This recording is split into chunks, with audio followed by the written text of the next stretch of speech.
নদীর তীরে এক বিশাল জাম গাছে এক বানর বাস করত। নদীতে বসবাসকারী এক কুমিরের সঙ্গে তার বিশেষ বন্ধুত্ব ছিল। কুমির প্রতিদিন নদীর তীরে বানরের সঙ্গে দেখা করতে আসত।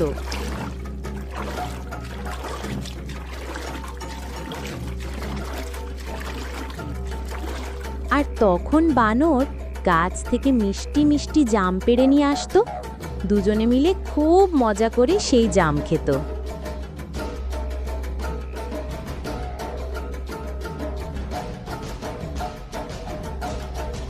বাড়ি ফেরার সময় বানর কিছু জাম কুমিরকে দিয়ে দিত তার বউয়ের জন্য। কুমিরের বউ ছিল ভীষণ লোভী। প্রতিদিন মিষ্টি মিষ্টি জাম খেতে খেতে তার মাথায় এক দুষ্ট বুদ্ধি এলো, কিন্তু সে কিছুতেই সে দুষ্ট বুদ্ধি তার বরকে বলতে পারছিল না।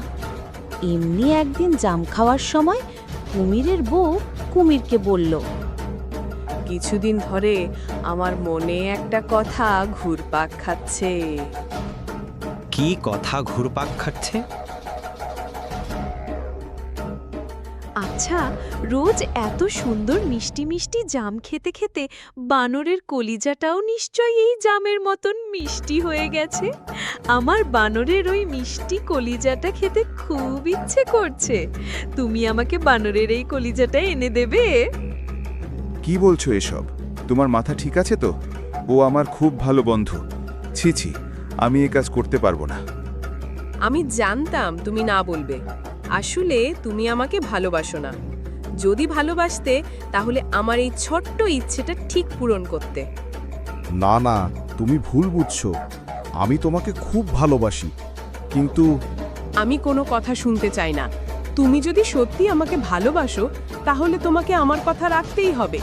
বানরের কলিজা তোমাকে আনতেই হবে। আর যদি তুমি না আনো তাহলে বুঝবো তুমি আমাকে ভালোই বাসো না। আচ্ছা আচ্ছা, ঠিক আছে। পরের দিন কুমির নদীর তীরে পৌঁছে বানরকে ডাকতে লাগলো। বন্ধু, ও বন্ধু। কি ব্যাপার ভাই, এত চিৎকার করছো কেন? এই নাও জাম খাও। না না ভাই, আজ জাম খাবো না। তোমার বৌদি আজকে আমাকে তোমায় বাড়ি নিয়ে যেতে বলেছে। তুমি রোজ আমাদের মিষ্টি মিষ্টি জাম খাওয়াও, আজ সে তোমাকে রান্না করে খাওয়াবে। চলো। এই কথা? বৌদি রান্না করে খাওয়াবে? তাহলে আর দেরি কেন? চলো চলো। এই বলে বানর কুমিরের পিঠে বসে পড়ল। আর কুমিরও মনের আনন্দে নদীতে সাঁতার কেটে বাড়ির দিকে রওনা দিল। যখন কুমির নদীর একদম মাঝখানে চলে এলো, তখন সে বানরকে বলল, বন্ধু, আমি তোমায় একটা মিথ্যে কথা বলেছি। কি কি বলছি তুমি? তোমার বৌদি তোমাকে খাওয়ানোর জন্য বাড়িতে রাখেনি, ডেকেছে অন্য কারণে। কি কি বলছো এসব? একটু খুলে বলো। আসলে তোমার বৌদি তোমার কলিজা খেতে চায়। এই কথা শুনে বানর ভীষণ ভয় পেয়ে গেল আর মনে মনে ভাবতে লাগলো, হায় ঈশ্বর, এ কেমন বন্ধু? আমাকে মেরে আমার কলিজা খেতে চায়। কিছু উপায় ভাবতে হবে এর হাত থেকে বাঁচার জন্য। আচ্ছা, নদীতে লাফ দিয়ে দেই, কিন্তু আমি তো সাঁতার পারি না। অন্য কোনো উপায় ভাবতে হবে। অনেক ভেবে বানর বলল, সব কিছুই তো ঠিক আছে বন্ধু, কিন্তু এই কথাটা তোমাকে আগে বলতে হতো। একটা ভুল হয়ে গেছে যে। ভুল? কেমন ভুল? আরে, আমি তো আমার কলিজার সাথে নিয়ে আসিনি। ওটা তো জাম গাছেই রাখা আছে। এখন কি করা যায় বলো তো? কোনো ব্যাপার না, চলো আবার নদীর তীরে, তুমি তোমার কলিজা নিয়ে আসবে। এই বলে কুমির আবার সাঁতার কেটে নদীর তীরে পৌঁছে গেল।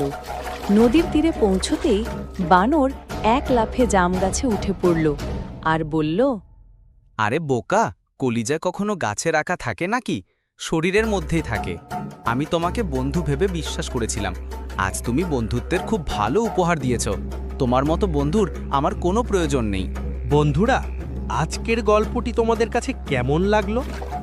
যদি গল্পটি তোমাদের কাছে ভালো লেগে থাকে আর যদি তোমরা চাও যে এরকম গল্প আমি আরও বানাই, তাহলে আমার চ্যানেলটি অবশ্যই সাবস্ক্রাইব করে দেবে, বেশি বেশি শেয়ার করবে আর লাইক করে দেবে কিন্তু। সবাই ভালো থেকো, বাই।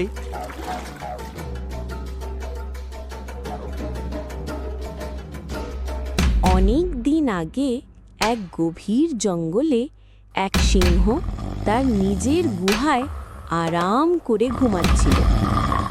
আর তখনই এক ছোট্ট ইঁদুর আপন মনে খেলতে খেলতে সিংহের গুহায় ঢুকে গেল। সিংহ ঘুমাচ্ছে দেখে ইঁদুর খুব খুশি হয়ে গেল। খেলতে খেলতে সে সিংহের পিঠে উঠে পড়ল। কিছুক্ষণ পর সিংহের ঘুম ভেঙে গেল।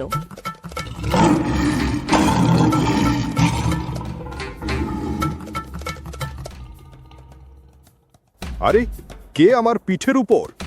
কার এত দুঃসাহস আমার পিঠের উপর উঠে খেলছে? এই বলে সিংহ ইঁদুরকে ধরে ফেলল।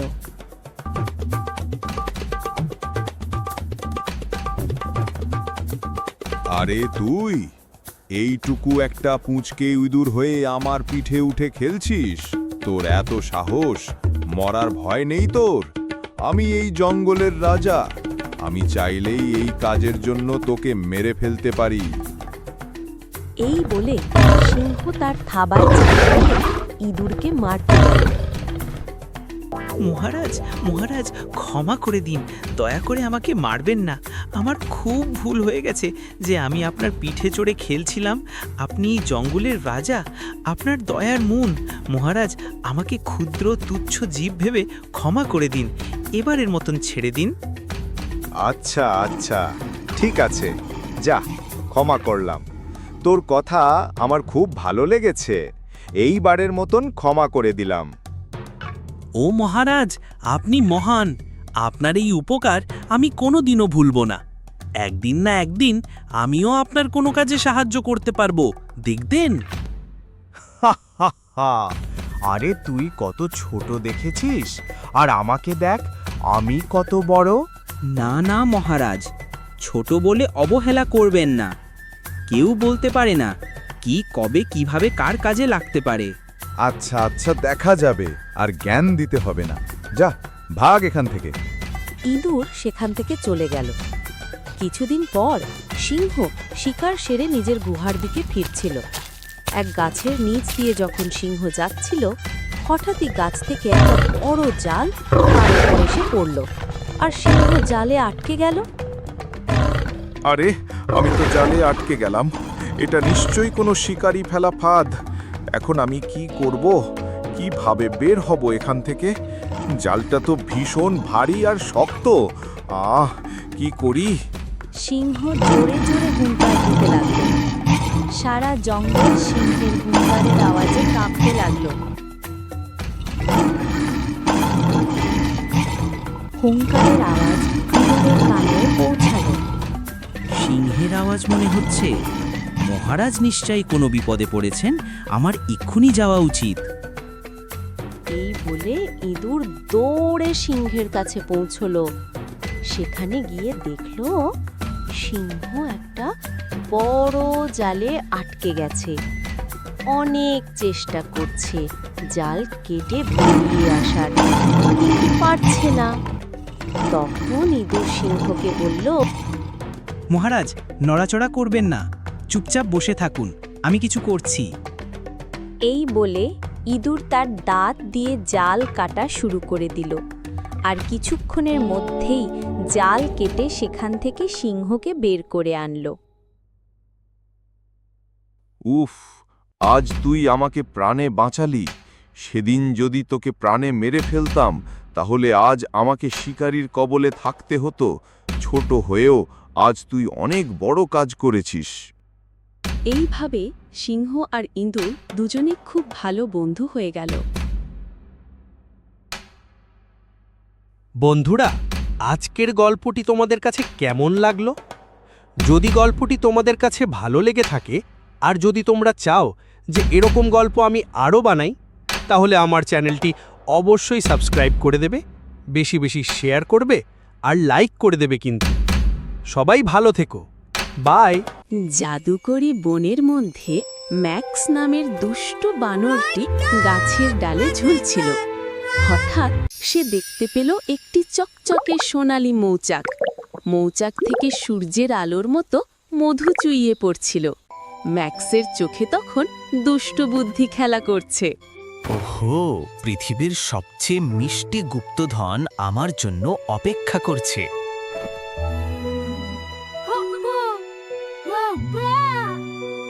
ম্যাক্স দোল খেয়ে ঝর্ণার পাশে গেল। সেখানে ফিন শেয়াল বাঁধ তৈরি করছিল, আর রুবি খরগোশ শাপলা পাতার ওপর লাফাচ্ছিল। ম্যাক্স তাদের হাত নেড়ে ডাকল আর মধুর লোভনীয় গল্প শোনালো। বন্ধুরা, শুধু একটুখানি চেখে দেখব, মৌমাছিরা কিছুই মনে করবে না। বুদ্ধিটা তো বেশ ভালোই মনে হচ্ছে। আমি কিন্তু নিশ্চিত নই, আমার ভয় করছে। তারা তিনজন মিলে একটি বড় ব্যাঙের ছাতার নিচে বসল। ম্যাক্স মাটিতে দাগ কেটে তাদের চুরির পরিকল্পনা আঁকল। ওদের ভুলিয়ে রাখার জন্য আমাদের জোরে শব্দ করতে হবে। আরে চিন্তার কিচ্ছু নেই, খুব মজা হবে। আর পড়ে গেলে যাতে ব্যথা না পাই সেজন্য নরম কিছু লাগবে। ভোরবেলা যখন মৌমাছিরা ফুলের খোঁজে দূরে গেল, তখন তারা তিনজন চুপি চুপি ফুলের আড়াল দিয়ে মৌচাকের দিকে গেল। তৈরি তো টিম, আমার ইশারা পেলেই শুরু করবে। ম্যাক্স দোল খেলল, কিন্তু তার গতি বেশি ছিল। ফিন একটি গাছের ডাল বাড়িয়ে দিল, আর রুবি লাফ দিল। কিন্তু হায়, তাদের সব পরিকল্পনা ভেস্তে গেল। তারা তিনজন একে অপরের সাথে ধাক্কা খেল এবং ধপাস, বিশাল সোনালী মৌচাকটি ভেঙে তাদের সাথে মাটিতে পড়ে গেল। তারা তিনজন এখন মধুর মধ্যে মাখামাখি হয়ে বসে আছে। চারদিকে মৌচাকের ভাঙা অংশ ছড়িয়ে আছে। তারা হঠাৎ চুপ হয়ে গেল, কারণ তারা বুঝতে পারল তারা কত বড় ক্ষতি করেছে। ঠিক তখনই মৃদু গুঞ্জন শোনা গেল। রানী মৌমাছি বেলা তার ছোট্ট মুকুট পরে সেখানে হাজির হল। সে রাগ করল না, কিন্তু তার চোখে ছিল গভীর দুঃখ। হাই রে বন্ধুরা, আমার এই সুন্দর ঘরটি বানাতে অনেক অনেক দিন সময় লেগেছিল। রানী বেলা তাদের ভাঙা মৌচাকের ভেতরটা দেখালো। ছোট ছোট কুঠুরি, খাবারের ভাণ্ডার আর সাজানো সংসার। বন্ধুরা বুঝতে পারল মৌচাক শুধু মধুর ভাণ্ডার নয়, এটি একটি ব্যস্ত শহর। এটা শুধু মধু নয়, এটা তো ওদের জগৎ। ম্যাক্স, আমরা এ কি করলাম? রানীবেলা, আমি সত্যি খুব দুঃখিত। আমাদের মাফ করে দিন। আমরা কি কোনোভাবে সাহায্য করতে পারি? আমরা সব ঠিক করে দেব।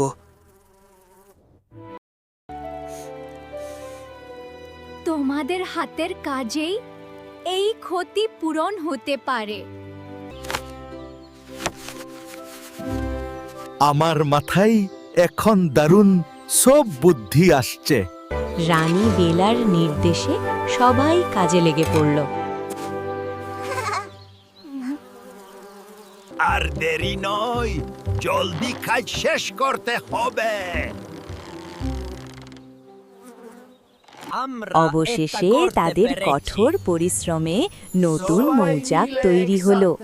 এটি আগের চেয়েও বড়, মজবুত এবং সুন্দর। সূর্যাস্তের আলোয় মৌচাকটি জ্বলজ্বল করছে। মৌমাছিরা আনন্দে চারপাশে উড়তে লাগলো। ধন্যবাদ হিসেবে রানী বেলা ছোট ওক ফলের বাটিতে করে তাদের জন্য মধু নিয়ে এলো। বন্ধুরা তৃপ্তি করে সেই মধু খেল। এই মধুর স্বাদ ছিল অন্যরকম। এতে মিশেছিল ক্ষমা এবং পরিশ্রমের স্বাদ। কাজ করলে জাদুকরি কিছু হতে।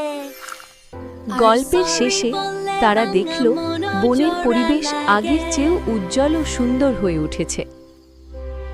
বন্ধুরা, আজকের গল্পটি তোমাদের কাছে কেমন লাগলো? যদি গল্পটি তোমাদের কাছে ভালো লেগে থাকে আর যদি তোমরা চাও যে এরকম গল্প আমি আরও বানাই, তাহলে আমার চ্যানেল অবশ্যই সাবস্ক্রাইব করে দিবে। বেশি বেশি শেয়ার করবে আর লাইক করে দেবে কিন্তু। সবাই ভালো থেকো, বাই।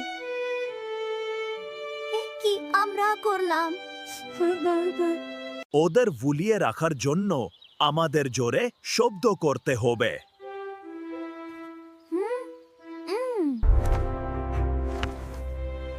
আমাদের মাফ করে দিন। আমরা সব ঠিক করে দেব।